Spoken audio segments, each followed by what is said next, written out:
अल्लाहुम्मा सल्लि अला मुहम्मदिन व आलि मुहम्मद वाजिल फरजहुम व सहलन मखरजहुम। 4 शबानुल मुअज़्ज़म जनाब गाज़ी अब्बास की आमद का दिन है। उस शहज़ादे की आमद का दिन है कि जो अपनी बाबा की दुआओं का असर है, जो बीबी फ़ातिमा ज़हरा की दुआ हैं, जो अपनी बहनों की रदा हैं।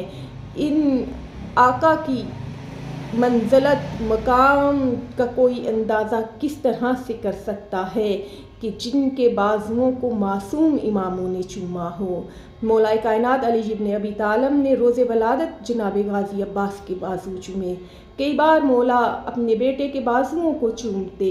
जनाब ज़ैनब कुबरा ने अपने भाई के बाजुओं को चूमा। मौला हसन ने अपने भाई के बाजुओं को चूमा। और करबला के मैदान में भी मौला हुसैन ने जब अपने भाई के बाजू, कटे हुए बाजू मक्तल से चूमे, उस वक़्त भी अपने भाई के बाजुओं को चूमा। मौला सज्जाद चौथे इमाम ने जब मौला गाज़ी अब्बास को दफन करने लगे हैं तो अपने चचा के बाजुओं को चूमा।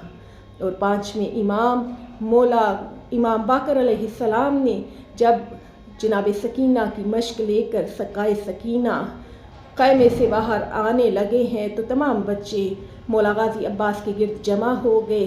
और इन बच्चों में 5 साल के इमाम बाकर भी शामिल थे। आप इमाम बाकर अलैहिस्सलाम आगे बढ़े और अपने चचा के बाजुओं को चूमना शुरू कर दिया। मौला की आमद पर हम इमाम ज़माना को और अहले बैत नबूवत को मुबारक पेश करते हैं कि मौला आज के इस बाबुल हवाइश के सदक़े तमाम मोमिन व मोमिनात की दुआओं को पूरा फरमा।